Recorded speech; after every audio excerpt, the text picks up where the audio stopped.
அனைவருக்கும் வணக்கம்.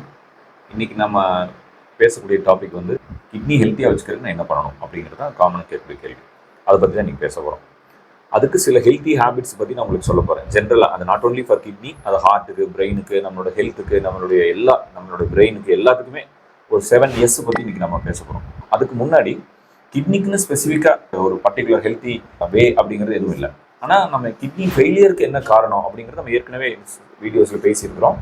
கிட்னி ஃபெயிலியருக்கு காமனான காரணம் சுகர் அண்ட் பிபி. இதுதான் 60 to 70% காரணம்.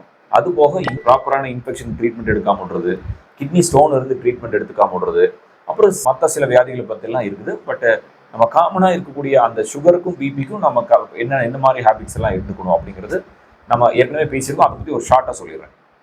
சுகருக்கு வந்து ஜென்ரலாக என்னென்னா பார்த்தீங்கன்னா, என்னோட வர பேஷண்ட் நிறைய பேர் கிட்னி இன்ஃபெக்ஷனோடையும் கிட்னி ஃபெயிலியரோடையும் வர பேஷண்ட் சொல்கிறது என்னென்னா, நான் மாத்திரைலாம் கரெக்டாக சாப்பிட்டுக்கிறேங்க, ஆனால் எனக்கு சுகர் கண்ட்ரோல் ஆகிறது இல்லை அப்படிங்கிறது. அப்போது நான் கேட்குற ஃபஸ்ட்டு கேள்வி வந்து டயட் இருக்கீங்களா, எக்ஸசைஸ் பண்ணுவீங்களா, அட்லீஸ்ட் வாக்கிங்காவது போவீங்களா?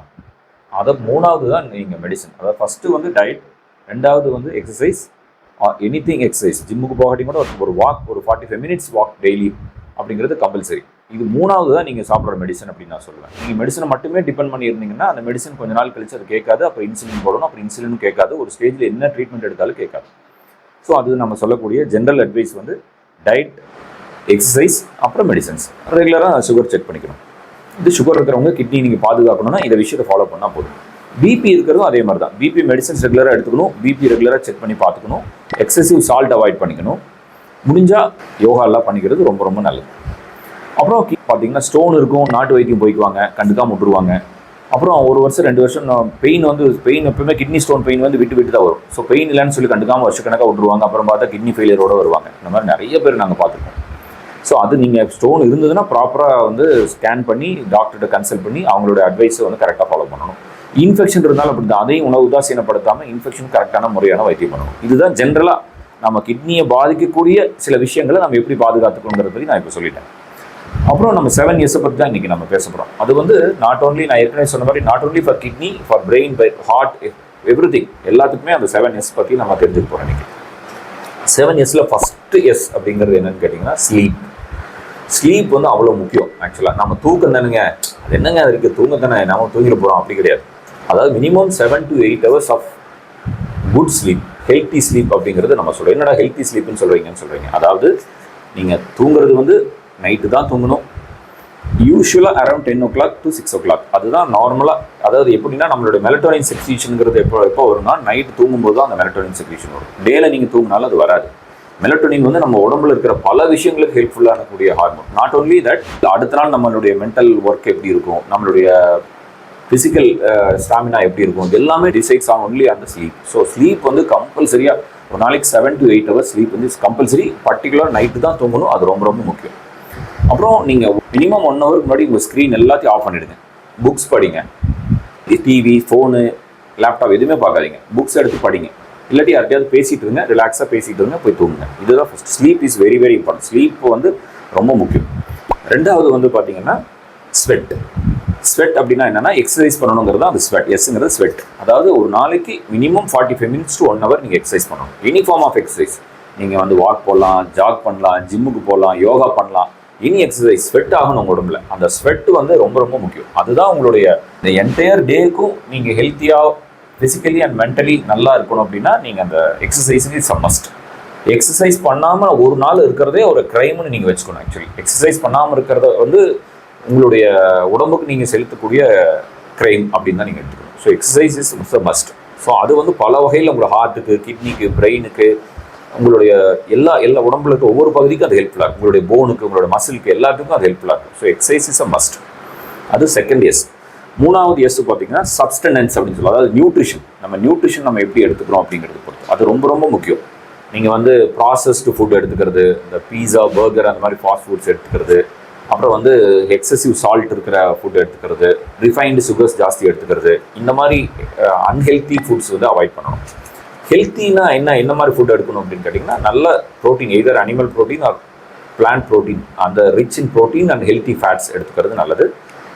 லிமிட்டட் அமௌண்ட் ஆஃப் கார்போஹைட்ரேட்ஸ் எடுத்துக்கிறது நல்லது. ஸோ அந்த டயட் வந்து ரொம்ப ரொம்ப முக்கியம். பர்டிகுலர் நான் சொன்ன மாதிரி அந்த process foods, refined sugars and excessive salt இதெல்லாம் அவாய்ட் பண்ணிக்கணும். இது வந்து நம்ம வந்து சப்ஸ்டன்ஸ் சொல்லுவோம். நெக்ஸ்ட் வந்து சப்ஸ்டன்ஸ் நான் சொல்கிறது வந்து smoking, alcohol, drugs. So smoking and alcohol வந்து வெரி வெரி லைக் பார்த்தீங்கன்னா அது வந்து நம்ம கிரானிக் சூசைட் அப்படின்னு சொல்லுவோம். நீங்கள் ஸ்மோக் பண்ணுறீங்க, ட்ரிங்க் பண்ணுறீங்க, அடிக்கடி பண்ணுறீங்கன்னா நீங்கள் கிரானிக் சூசைட் வந்து ஒரு நாள் நடக்காமல் நீங்கள் chronic suicide you're attempting for a chronic சூசைட்னு அர்த்தம். இப்போ பார்த்தீங்கன்னா கேன்சர் வந்து ரொம்ப காமன் ஆயிடுச்சு. முதல்லலாம் வந்து நீங்கள் கேன்சர் அப்படிங்கிறது ஒரு ஊருக்கு ஒருத்தர் இருப்பாருங்க. எங்கள் ஊரில் ஒருத்தர் கேன்சர் இருந்துச்சு. இப்போலாம் அப்படி இல்லை, குடும்பத்துக்கு ஒரு கேன்சர் வந்துடுச்சு. அதாவது நம்மளுடைய சுவாச காற்றுலேருந்து, நம்மளுடைய ஃபுட்டுலேருந்து, நம்ம தண்ணியிலேருந்து எல்லாமே பொல்யூட் ஆயிடுச்சு. நம்ம நிறைய விஷயத்தை நம்ம கண்ட்ரோல் இல்லை. நம்ம கண்ட்ரோல் இருக்கிற விஷயங்கள் நம்ம உடம்புக்குள்ளே போகிறத வந்து நம்ம கண்ட்ரோல் பண்ணிக்கலாம். ஸோ அப்போ நீங்கள் smoke and alcohol, smoking is very very dangerous. அது வந்து நாட் ஓன்லி கிட்னி மட்டும் இல்லாமல் ஹார்ட்டுக்கு, பிரெயினுக்கு எல்லா வகையிலும் அது கேன்சர் வர்றது காரணம்லேருந்து பல காரணங்கள் இருக்குது. வீரிய குறைபாடு கூட வர்றதுக்கு அது காரணம் இருக்குது. So smoking, drink, alcohol and drugs இதை நீங்கள் அவாய்ட் பண்ணிக்கணும். இது வந்து நம்ம சொன்ன 4வது எஸ். 5வது எஸ்ன்னு பார்த்தீங்கன்னா ஸ்ட்ரெஸ். என்னங்க ஸ்ட்ரெஸ் தானுங்க, அதனால் என்ன ஆகுதுன்னு கேட்டிங்கன்னா, அது ஸ்ட்ரெஸ்னால வந்து ஹார்ட் அட்டாக் மட்டும் வர்றதில்லை, ப்ரெஷர் மட்டும் வர்றதில்லை. உங்களுடைய சுகர்ஸ் லெவல் ஏறுறது, பிபி ஷூட்டப் ஆகிறது, எல்லா உடம்புல இருக்கிற உங்களுடைய இம்யூனிட்டி குறையிறது, எல்லா வகையிலையும் அந்த ஸ்ட்ரெஸ்ஸுங்கிறது அவ்வளோ ஒரு மோசமான பின்விளைவுகள் ஏற்படுத்தும். இப்போ ஆராய்ச்சிகள் என்ன சொல்லுதுன்னா, ஸ்ட்ரெஸ்ஸாக இருக்கிறவங்களுக்கு கேன்சர் வர்றதுக்கு ஜாஸ்தி வாய்ப்பு இருக்குது அப்படின்னு சொல்கிறாங்க. அது முதல்ல அந்த கேன்சருக்கும் ஸ்ட்ரெஸ்ஸுக்கு என்னடா சம்மந்தம் நினச்சா, இல்லை ஸ்டடீஸ் எல்லாம் பண்ணி என்ன சொல்கிறாங்கன்னா, அந்த ரொம்ப ஸ்ட்ரெஸ்ஃபுல்லாகவே இருக்கிறவங்களுக்கும் கேன்சர் வர்றதுக்கு வாய்ப்பு இருக்குது அப்படின்னு சொல்கிறாங்க. ஸோ ஸ்ட்ரெஸ்ஸை குறைக்கிறதுக்கு நீங்கள் என்ன பண்ணலாம் அப்படின்னு கேட்டிங்கன்னா, ஜென்ரலாக அதாவது ஸ்ட்ரெஸ் இல்லாமல் இருந்துக்கணும். ஃபஸ்ட்டு நீங்கள் அதை ஸ்ட்ரெஸ் லெவலில் குறைச்சிக்கிறதுக்கு யோகா பண்ணுறது ரொம்ப பெஸ்ட்டான ஒரு விஷயம். யோகா பர்டிகுலர்லி இந்த பிராணாயாமா, அப்புறம் வந்து yoga, any kind of yoga, particularly அந்த மூச்சு பயிற்சிகள், சுவாச பயிற்சிகள், டீப் இன்ஸ்பிரேஷன், எக்ஸ்பிரேஷன், பிராணாயாமா பண்ணிக்கிறது ரொம்ப ரொம்ப நல்லது. இன் ஜென்ரல் வந்து அதான் நீங்கள் வந்து ஒரு நல்ல ஒரு உங்களுடைய என்விரான்மெண்ட் வந்து ஸ்ட்ரெஸ்ஃபுல்லாமல் இருக்கணுங்கிறது உங்கள் கையில் தான் இருக்குது. அதனால் அதை நீங்கள் ஸ்ட்ரெஸ் ஆகாமல் பார்த்துக்க வேண்டியது உடம்பு. அது பல வகையில் உங்களுக்கு வந்து ஹெல்ப்ஃபுல்லாக இருக்கும். இது சரிங்களா? இது நம்ம சொல்கிறது வந்து 5வது எஸ். 6வது எஸ் அப்படின்னு பார்த்தீங்கன்னா சோஷியல் பிஹேவியர். லைக் நீங்கள் இப்போலாம் ரொம்ப சோஷியல் மீடியா வந்து நம்மளுடைய சோஷியல் பிஹேவியரே காலி பண்ணிடுச்சு.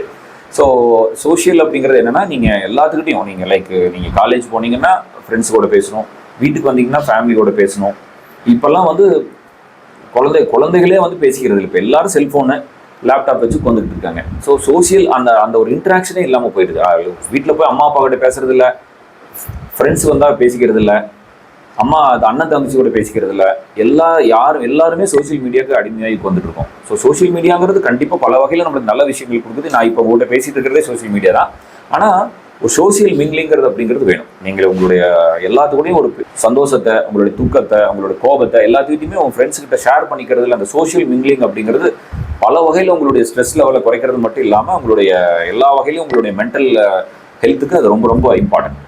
சரிங்க. லாஸ்ட் எஸ் வந்து சன் அண்ட் சீனரின்னு சொல்லுவோம். அதாவது ஜென்ரலாக வெயிலுக்கே நம்ம போக மாட்டோம். நிறைய பேருக்கு இப்போ பார்த்தீங்கன்னா விட்டமின் டி டெஃபிஷியன்சி வரதுக்கு காரணம் வந்து வெயிலுக்கு போகாமல் இருக்கிறது. ஸோ ஒரு நாளைக்கு மினிமம் ஒரு 15 to 20 மினிட்ஸ் வந்து நல்ல வெயில், ஒரு 8 o'clock 9 o'clock அந்த ரேஞ்சில், அட்லீஸ்ட் பிட்வீன் 7 to 8 ஒரு வெயில் படுற மாதிரி ஒரு வாக் போனீங்கன்னா ரொம்ப நல்லது.